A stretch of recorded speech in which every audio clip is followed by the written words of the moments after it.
አዳምን የፈጠሩ እጆች ወዮ በችንካር ተቸነከሩ፣ በገነት የተመላለሱ እግሮች ወዮ በችንካር ተቸነከሩ እያለ በአምስት ወገን በድለዋል ማለት በስሜት ሕዋሳቶቻቸው ማለት ነው። በዓይናቸው፣ በጆሮአቸው፣ በእጃቸው፣ በእግራቸው፣ በአፋቸው በድለዋል። ስቃዩን መከራውን የምናስብበት ይህ ሰሙነ ሕማማት ተብሎ ይጠራል። ለክርስቶስ ሕማም ስንል ምን ማለታችን ያልነው ይህንን ሕማምና ስቃይ ነፍሱን ለወዳጆቹ አሳልፎ የሚሰጥ ክርስቶስ ነው። ከዚህ የበለጠ ፍቅር ደግሞ ምንም የለም። ስለዚህ በሰሙነ ሕማማት የተፈጸመው ተግባር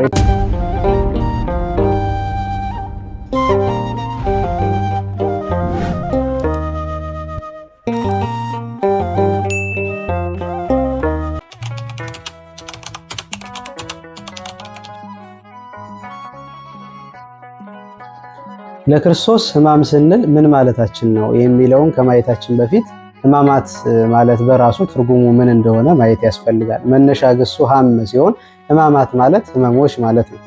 አለቃ ኪዳነ ወልድ ክፍሌ በትርጉማቸው ሕማማት የሚለውን ሲያስቀምጡ ለቅሶ፣ ሐዘን፣ ሞት እያሉ ያስቀምጡታል። አሁን የተናገርነው ለክርስቶስ የሰጠነው ሕማም ደግሞ መነሻው ከመጽሐፍ ቅዱስ ነው።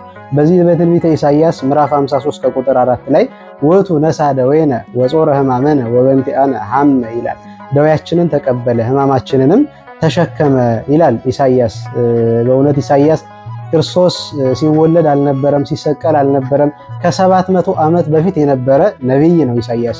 አባቶቻችን ሊቃውንት መጽሐፉን ደረቅ ሐዲስ ብለው ይጠሩታል። የተናገሩበትም ያለ ምክንያት አይደለም። ደረቅ ሐዲስ ማለት ብሉይ ኪዳን ላይ ቁጭ ብሎ የሐዲስ ኪዳንን ነገር ስለሚናገር ያውን በስፋት ክርስቶስ ከልደቱ ጀምሮ ስቅለቱን፣ ግርፋቱን ሁሉንም እርሱ ባለጸጋ ሲሆን ስለኛ ድሃ ሆነ፣ በእርሱ ቁስል እኛ ተፈወስን እያለ አምላካችን ልዑል እግዚአብሔር የእኛን በደልና ኃጢአት እንዴት ዋጋ ከፍሎ ነፃ እንዳደረገን ኢሳይያስ ይናገራልና ይቺ የሚናገራት የትንቢት ቃል ደዌያችንን መቀበሉን ሕማማችንን መሸከሙን የሚያስረዳበት ክፍል ነው። ኦሪት አንድ ያጠፋ ሰው ቢኖር ባጠፋው ልክ እንዲቀጣ ታዛለች። አምላካችን ልዑል እግዚአብሔር የተገረፈው መከራና ስቃይ ያየው እኛ ባጠፋነው የኃጢአትና ቁጥር ልክ ነው። በዚህ በአንድምታ ወንጌል ላይ የክርስቶስን ሕማም የእኛን በደል መሸከሙን የሚያስረዳ በጣም የሚያስገርም ምሳሌ አለ። አንድ ከራዲዮን የሚባል እጅግ በጣም ጻዕዳ ነጭ የሆነ ወፍ በቤተ መንግስት ነው የሚቀመጠው። የታመመ ሰው ወደሱ በመጣ ጊዜ የሚሞት ከሆነ አያየውም፣ የሚድን ከሆነ ተስፋ ካለው ያየዋል። ማየት ብቻ ሳይሆን ትኩር ብሎ ተመልክቶ ያ ወፍ እስትንፋሱን በአፉ ይቀበለዋል። ልክ በአፉ እስትንፋሱን ሲቀበለው በሽታው ወደ ወፉ ይሄዳል ማለት ነው። ብርድ ብርድ ይለዋል። ብርድ ብርድ ሲለው ሙቀት ለመፈለግ ወደ ላይ ይወጣል። ወደ ላይ ከወጣ በኋላ ደግሞ እንደገና ሙቀት ሲበዛበት ወደ ባህር ገብቶ በባህር ውስጥ 3 መዓልትና 3 ሌሊት ቆይቶ ጠጉሩን መልጦ እንደገና ታድሶ ይወጣል። ይህንን ምሳሌ ጠቅለል አድርገን ስንመለከተው በሽተኛ የተባለ በዚህ ታሪክ ውስጥ ወደ ወፉ የቀረበው በሽተኛው የአዳም ምሳሌ ነው። ከራዲዮን ወይም ወፉ ደግሞ የክርስቶስ ምሳሌ ነው። በሽተኛው ወደ ወፉ ቀርቦ ወደ ወፉ መጥቶ በሽታውን እንዳስተላለፈበት ወፉ ደግሞ በሽታውን እንደተቀበለው አምላካችን ልዑል እግዚአብሔር የበደለውን በደል ካሳ ከፍሎ ዋጋ ከፍሎ ነፃ እንዳደረገን የሚናገር ነው። ሌላው ጻዕዳነቱ የወፉ ነጭ መሆን የክርስቶስን የመለኮትነት ምሳሌ ይናገራል። በሽተኛው የአዳም ነው ብለናል። ማየቱ ደግሞ ወፉ ወደ በሽተኛው ይመለከተዋል ብለናል እና ልክ ወፉ በሽተኛውን እንደሚያየው እግዚአብሔርን በምሕረትና በይቅርታ አዳምን ተመልክቶታል። ወድቋል፣ አልቅሷል ብሎ እግዚአብሔር ዝም አላለውም። የተስፋ ቃል ሰጥቶታል። ቃሉን ደግሞ ክርስቶስ ፈጽሟል እና ማየቱ የክርስቶስ የምሕረቱ የቸርነቱ ምሳሌ ነው። ወደ አየር መውጣቱ ደግሞ ክርስቶስ ከምድር ከፍ ብሎ ከሰማይ ዝቅ ብሎ በመስቀል በመልዕልተ መስቀል መሰቀሉን ይነግረናል። ወደ ባህር መውረዱ ደግሞ ወደ መቃብር መውረዱን ያሳየናል እና ጠቅለል አድርገን ስንመለከተው ሕማማችንን በደላችንን አምላካችን ልዑል እግዚአብሔር የመሸከሙ ምሳሌ ነው። አዳምና ሔዋን አስቀድሞ በአምስት ወገን በድለዋል ይላሉ ሊቃውንት አባቶቻችን። በአምስት ወገን በድለዋል ማለት በስሜት ሕዋሳቶቻቸው ማለት ነው። በዓይናቸው፣ በጆሮአቸው፣ በእጃቸው፣ በእግራቸው፣ በአፋቸው በድለዋል። በዓይናቸው ዕፀ በለስን ተመልክተዋል። በጆሮአቸው ይህንን የጥፋት ቃል ሰምተዋል። በአፋቸው ደግሞ ጸበለስን በልተዋል። በእጃቸው ሄደው ጸበለስን ቆርጠዋል። በእግራቸው ደግሞ ወደዚያቸው ወደ ጸበለስ ገስግሰዋል። በእነዚህ በአምስት ወገን የበደሉትን ያጠፉትን ጥፋት አምላካችን ልዑል እግዚአብሔር በሙሉ እንደካሰላቸውም ይናገራሉ ሊቃውንት። አዳምና ሔዋን በዓይናቸው ጸበለስን ተመልክተው ጥፋት እንዳመጡ ክርስቶስ በዓይኑ ግርማ አይሁድን ተመልክቷል። በጆሮአቸው የጥፋትን ቃል እንደሰሙ ክርስቶስ በጆሮው ብዙ የአይሁድን ስድብ ሰምቷል። አምላካችን ልዑል እግዚአብሔር በእጃቸው ሄደው ጸበለስን በቆረጡበት እጃቸው ልዑል እግዚአብሔር በችንካር ተቸንክሯል። እግራቸው ሄዶ በገሰገሰበት እግሮቹም ተቸንክረዋል። በአፋቸው ሄደው ጸበለስን እንደበሉ ክርስቶስ በአፉ መራራ ሐሞትን ጠጥቷል።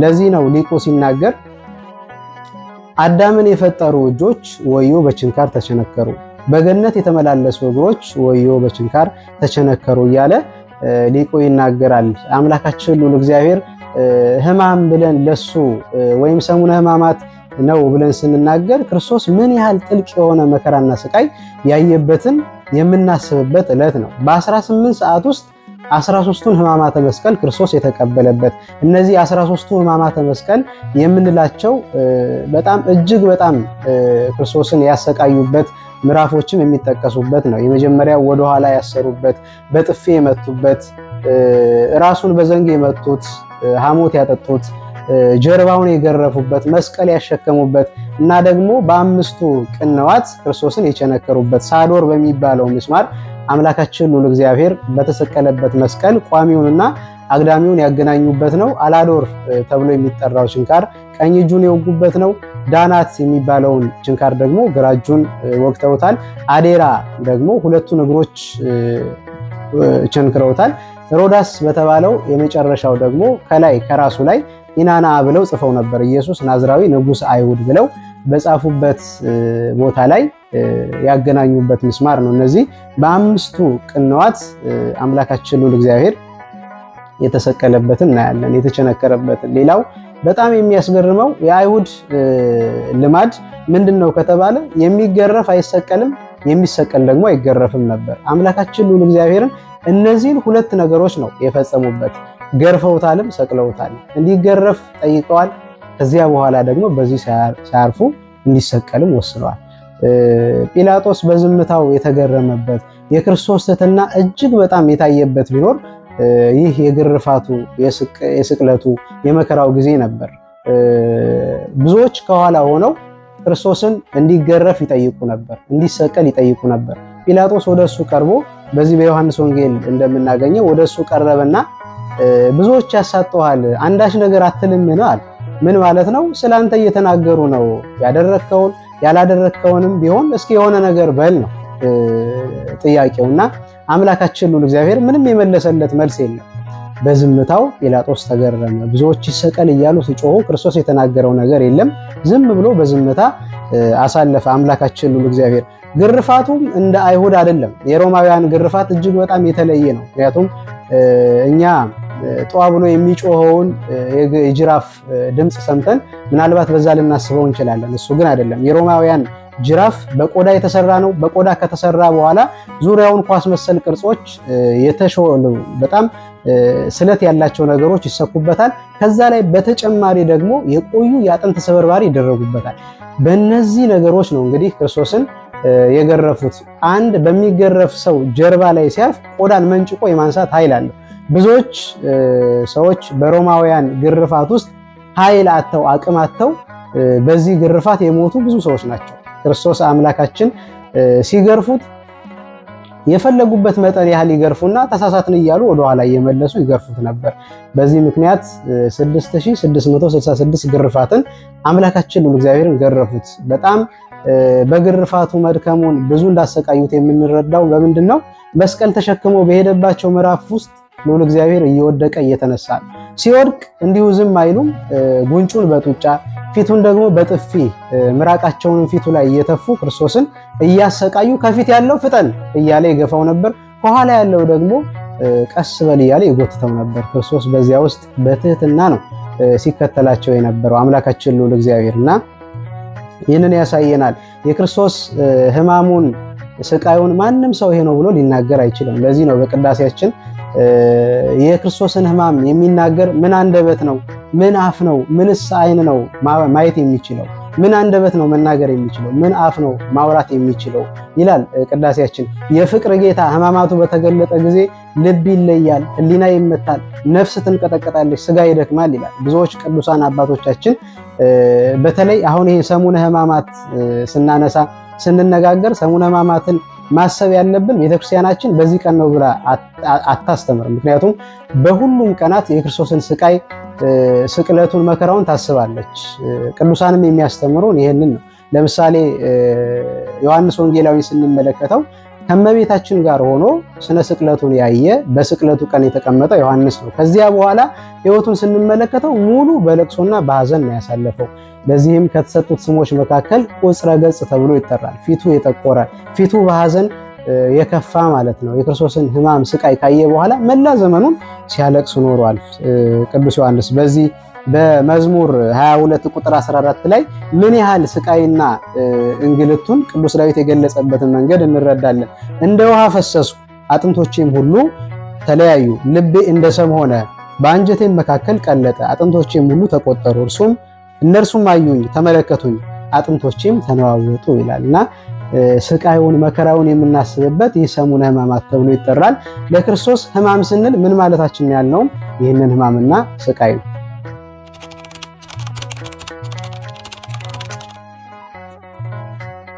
እኛን የወደደበት የፍቅሩ መጠን የተገለጠበት ስለሆነ ፍቅርን ያሳያል እንላለን። በዚህ በዮሐንስ ወንጌል ነፍሱን ስለ ወዳጆቹ ከመስጠት ይልቅ ከዚህ የሚበልጥ ፍቅር ለማንም የለም ይላል። ነፍሱን ለወዳጆቹ አሳልፎ የሚሰጥ ክርስቶስ ነው። ከዚህ የበለጠ ፍቅር ደግሞ ምንም የለም። ስለዚህ በሰሙነ ሕማማት የተፈጸመው ተግባር የተፈጸመው ድርጊት ምን ያሳያል ከተባለ በዋናነት ፍቅርን ነው የሚያሳየው። እንዲያው አይደለም ለሚወዱት ለክርስቶስ ይቅርና ለሚጠሉት ለጠላቶች እንኳን ሕማሙ ፍቅርን ነው የሚያስተምረው። ይሁዳን ማየት እንችላለን።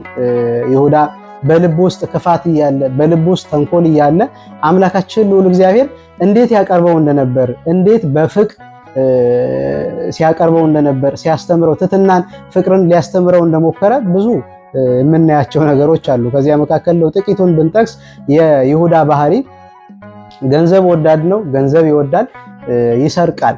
ከሚሰበሰበው ገንዘብ ይሰርቅ ነበር።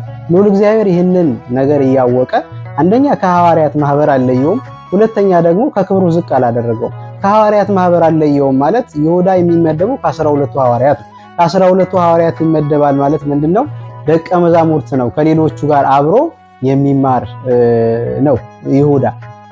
ደቀ መዛሙርት ማለት እኛ አሁን የሆነ ቦታ ሄደን ትምህርት ተምረን እንደምንመለሰው ቀለል አድርገን እንዳናስበው። ክርስቶስ በዋለበት እየዋሉ ባደረበት እያደሩ የሚከታተሉት ናቸው ደቀ መዛሙርትና በዚህ ሁሉ መንገድ ይሁዳ ከሐዋርያት ዘንድ ፍጻሜው ያላማረ ሆኖ እያለ ክርስቶስ ግን እንዲወጣ አላደረገውም። ይበልጥ ይህንን ተግባር እያወቀ የበለጠ ታማኝ እንዲሆን አደረገው። ገንዘብ ያዥ እንዲሆን አደረገው ማለት ነው። ሌባ እየሆነ ገንዘብ ያዥ አደረገው። ለምሳሌ እኛ በዋልንበት ቦታ ሌባን እናስቀምጣለን፣ ባደርንበት ቦታ ሌባን እናሳድረው ይሆን? እንደዚህ ማድረግ እንችላለን? ክርስቶስ ያስተማረው ይህን ነበር። እሱ በልቡ ሌላ ተንኮል እያለ ክርስቶስ ግን በፍቅር የሚያሳየው ነገር እጅግ በጣም የተለየ ነው። አይደለም ለሚወዱት ክፋት ላሰቡበትም ክርስቶስ ሕማሙ በሙሉ የሚያስተምር ነው። ሌላው ቅዱስ አውግስጢኖስ ይሁዳ ስለመስረቁ ሲናገር ቤተክርስቲያን ለረጅም ዘመናት ሙዳየ ምጽአትን በሚሰርቁ በሚፈትሽ ሰዎች እንደምትቸገር ሲነግረን ነው ይላል ቅዱስ አውግስጢኖስ። እና ከክብሩ ዝቅ አላደረገውም አምላካችን ልዑል እግዚአብሔር። የቅዱሳን ሐዋርያትን እግር ዝቅ ብሎ ሲያጥብ የይሁዳንም እግር ዝቅ ብሎ አጥቦ ነበር። በዚያን ጊዜ ይሁዳ ብዙ ነገር መማር ይችል ነበር። ልዑል እግዚአብሔርም ሊያስተምረው የፈለገው ትልቅ የትህትና የፍቅር መንገድ ስለነበር ማለት ነው። ሌላው በጣም የሚያስገርመው አይሁድ ወደ ክርስቶስ መምጣታቸውና ክርስቶስ ደግሞ ለነሱ ያሳያቸው ነገር በጣም ያስገርማል። በዚህ በዮሐንስ ወንጌል ምዕራፍ 18 ከቁጥር 5 ላይ የተቀመጠ ቃል ነው። ወደ ክርስቶስ መጡና የናዝሬቱ ኢየሱስ አንተ ነህን አሉት። አዎ እኔ ነኝ አላቸው። ልክ እኔ ነኝ ሲላቸው ወደ ኋላቸው ወደቁ። ቅዱስ ጎርጎርዮስ ዘኑሱስ የሚባል አባት ጻድቃን ወደፊት ይወድቃሉ፣ ኃጥአን ደግሞ ወደ ኋላቸው ይወድቃሉ ብሎ ተናግሯል። ክርስቶስ እኔ ነኝ ብሎ ሲናገራቸው እነሱ ወደ ኋላ ወደቁ። ጥያቄን የጠየቁት ጥያቄ ሲጠይቃቸው ወደ ኋላ ወደቁ። ጥያቄ ጠይቆ ወደ ኋላ መውደቅ ምን የሚሉት ነገር ነው? በጣም ያስደንቃል። እኔ ነኝ ሲላቸው ማድረግ ያለባቸው ነገር ሌላ ነበር፣ ግን ሲመልስላቸው ወደ ኋላ ወደቁ። እንደገና ተነስተው ደግሞ ሁለተኛ ጠየቁት። የናዝሬቱ ኢየሱስ አንተ ነህን አሉት። አዎ እኔ ነኝ አላቸው። እነሱም መጥተው ያዙት። አሁን በዚህ ኃይለ ቃል ውስጥ ክርስቶስ ባደረጋቸው ድርጊቶች ውስጥ የምንማረው ሁለት ነገር አለ። አንደኛ አምላክነቱን እንማራለን። ሁለተኛ ደግሞ ፍቅሩን እንማራለን፣ ምሕረቱን፣ ቸርነቱን። አምላክነቱን ያሳያቸው በምንድን ነው ከተባለ ጥያቄ ጠይቀው ወደኋላ እንዲወርቁ አደረጋቸው። ምክንያቱም ጋሻ ይዘው ጦር ይዘው ነው የመጡት። በኃይል እንይዘዋለን ብለው አስበው ነበር የመጡት እና አምላካችን ሁሉ እግዚአብሔር አሸናፊ ኃያል አምላክ መሆኑን ሲያስረዳቸው ወደኋላ ወደቁ። እንደገና ደግሞ ተነስተው ጥያቄ ጠየቁ። ተነስተው እንዲጠይቁ ያደረገ እግዚአብሔር ነው እንጂ እዛው በተኙበት ትንፋሻቸውን ቀጥ አድርጎ በዛው እንዲሞቱ ማድረግ ይችል ነበር ልዑል እግዚአብሔር እና መነሳታቸው የምሕረቱ ምሳሌ ነው። ቢያውቁት ቢያስተውሉት ኖሮ የመጨረሻው ለወታደሮቹ የተሰጠ ስብከት ነበር። እንዲነሱ ማድረጉ የእግዚአብሔር ምሕረትና ቸርነት ያሳያል። ሌላው በጣም የሚያስገርመው ከዚያው ወታደሮቹ ከመሄዳቸው በፊት ክርስቶስን ሲይዙት አምላካችን ልዑል እግዚአብሔር የተናገረው ቃል ነው። እነዚህን ተዋቸው የሚል ቃል አለ እና ይህ ቃል እጅግ በጣም ለኛ ያለውን ፍቅር የሚያሳይ ለደቀ መዛሙርቱ ከዚያም በኋላ ደግሞ ለኛ ያለውን ፍቅር የሚያሳይ ነው። እንዴት ነው ለኛ ያለውን ፍቅር የሚያሳይ ሲባል እነዚህን ተዋቸው ብሎ ነው የተናገረው። እነዚህን ያላቸው ማንን ይሆን ከተባለ ደቀ መዛሙርቱን። ለምን ይሆን? ስማቸው ጠፍቶት ነው እነዚህን ብሎ የተናገረው። በንግግሩ አደጋ ውስጥ እንዳይጥላቸው ስለተጠነቀቀላቸው ነው አምላካችን ልዑል እግዚአብሔር። ተማሪዎቼ ደቀ መዛሙርቴን ተዋቸው ቢል ኖሮ አብረው እነሱንም ጨምረው ይወስዷቸው ነበርና እነዚህን ብሎ ልክ እንደማያውቃቸው ሆኖ ክርስቶስ ተጨነቀላቸው። ወደ መከራ እየሄደ ስለ ተማሪዎቹ የሚያስብ ደግ መምህር ነው ክርስቶስ።